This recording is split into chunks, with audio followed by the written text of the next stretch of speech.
Jeudi 16 mai, toute l'actualité du jour dans la région, l'info près de chez vous. En images en 8 minutes, voici le journal de la rédaction. D'abord, vos prévisions météo.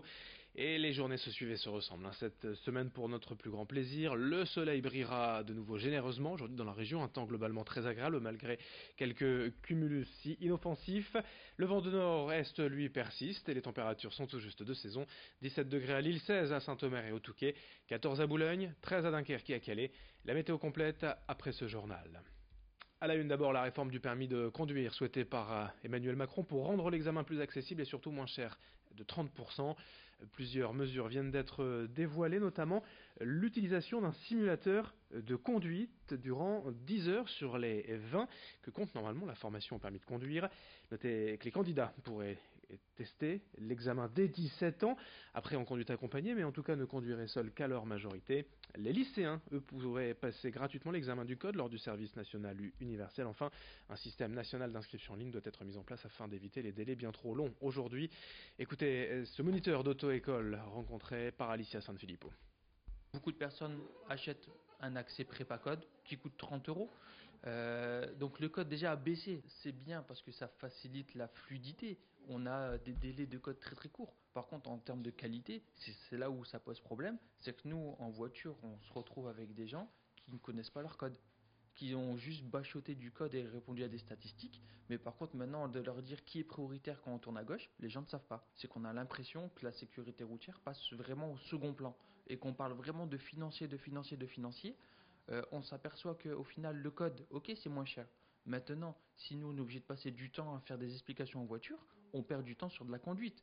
Donc, on veut gagner de l'argent sur du code, mais au final, on perd de l'argent à passer du temps en conduite à faire du code. Autre information régionale hier à Boulogne, le report d'un procès opposant la police à un militant d'Amnesty International, Tom Siotkowski, en juillet dernier. Alors que les forces de l'ordre tentaient dans le Calaisis de disperser des migrants, des policiers auraient commis des violences à l'encontre de bénévoles de l'ONG. Suite à cela, ce bénévole Tom Siotkowski avait été interpellé, inculpé pour outrage et violence. De son côté, la police réfute ces faits. Et une vidéo tournée par d'autres membres d'Amnesty semble en revanche montrer ces violences policières. C'est en tout cas sur cet élément que la défense compte s'appuyer lors du procès. Mais hier, l'audience a donc été reportée au 13 juin. Explication complémentaire hier à Boulogne au micro de Marine Kijek. C'est pour ça que ce cas est extrêmement important et emblématique, c'est que c'est souvent la parole du bénévole contre la parole des policiers, c'est très difficile de pouvoir prouver et obtenir justice. Là, il se trouve qu'effectivement, toute la scène a été filmée et donc il n'y a pas d'équivoque. On voit bien effectivement que Tom ne faisait pas preuve d'agressivité, qu'il a été volontairement poussé, qu'il y avait un réel risque pour sa vie et tout ça a été filmé. Donc aujourd'hui, ce qu'on demande, c'est que simplement la justice fasse son travail et que les charges peuvent être abandonnées puisqu'elles sont fondées sur des faits qui n'existent pas. Dans les prochains mois, la SNCF devrait recruter en France près de 4500 en CDI, des postes dans divers secteurs d'activité, électriciens, mécaniciens, ingénieurs, conducteurs ou aiguilleurs. La société ferroviaire veut faire découvrir ces métiers et pour cela organise cette semaine l'opération Vive le train. L'occasion de découvrir les centres de formation, les simulateurs de conduite de TGV, les postes d'aiguillage. Toutes les infos sur viveletrain.sncf ou sur emploi.sncf.com pour découvrir les offres d'embauche. Présentation et explication au micro de Margot Sailly. Ce site, on l'ouvre au grand public, donc c'est une chance exceptionnelle parce que c'est fermé habituellement.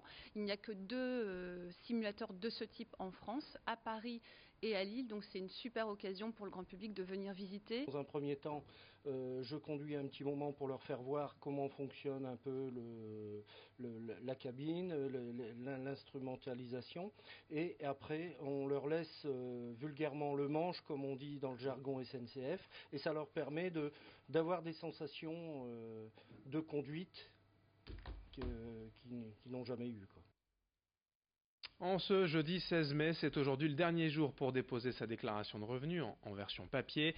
Sur Internet, la date limite a été fixée au 4 juin, mais si vous avez quelques soucis pour remplir votre déclaration, comme chaque année, l'Ordre régional des experts comptables propose une aide via l'opération Allo Impôt. Demain et samedi, il sera possible de bénéficier d'une consultation fiscale gratuite, limitée à 15 minutes, pour poser toutes les questions relatives à cette déclaration. Il y a également un numéro de téléphone, un numéro vert gratuit, pour une consultation par téléphone 08 654 3-2. Explication au micro de Margot Seilly. En dehors de l'opération téléphonique, il y a des points de rencontre dans le Nord et dans le Pas-de-Calais. Donc pour ce qui est du Nord, 3 points de rencontre au Conseil régional de l'Ordre, 10 rue de Temps-Remonde, le vendredi 18 mai de 13h30 à 17h30, à Roubaix à la Maison de la Justice et à Saint-André, à la mairie de Saint-André. Également le vendredi 18 mai de 13h30 à 17h30. Dans le Pas-de-Calais, ce sera à Carvin, Laventie, Lens et à Wagny. Et vous pouvez retrouver les lieux exacts de rendez-vous sur le site alloimpôt.fr. Et puis pour finir ce journal, on va parler d'un des plaisirs de la saison, les fraises, bien évidemment, avec le court-circuit, un site de vente en ligne ne proposant que des produits locaux sélectionnés.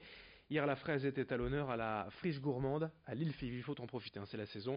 Alors ici, on ne parle évidemment que de fraises françaises et même d'ailleurs nordistes, des producteurs locaux qui viennent faire découvrir leurs récoltes, leurs recettes, des fraises à croquer en gâteau ou en milkshake. Mais quelles sont les variétés que l'on peut trouver dans la région? Comment reconnaître une bonne fraise? Jimmy Devemy, fondateur du court-circuit, au micro de Margot Seilly. Alors dans notre région on trouve plusieurs fraises. Alors les variétés les plus connues vont être la Cléry et la Gariguette. La fraise d'aujourd'hui elle vient des Flandres, de Gottsvervelt. Elle est produite par les vergers de Vive-Terre, voilà, qui font ça sous serre, qui font ça dans de très bonnes conditions. Elles sont délicieuses, toutes rouges. Et voilà, on voit qu'elles partent à vitesse grand V aujourd'hui, donc a priori on en redemande. Fin de cette édition, merci à vous de l'avoir suivi. D'autres infos bien sûr dans un instant. Vos prévisions météo avec, je vous le rappelle encore, du soleil partout, du littoral à la métropole lilloise, des températures tout juste de saison, un peu fraîches diront certains, et ça c'est à cause de l'air ambiant, l'air rafraîchi par le vent de nord-est persistant en ce jeudi 16 mai. Merci de votre fidélité, très bonne journée à toutes et à tous.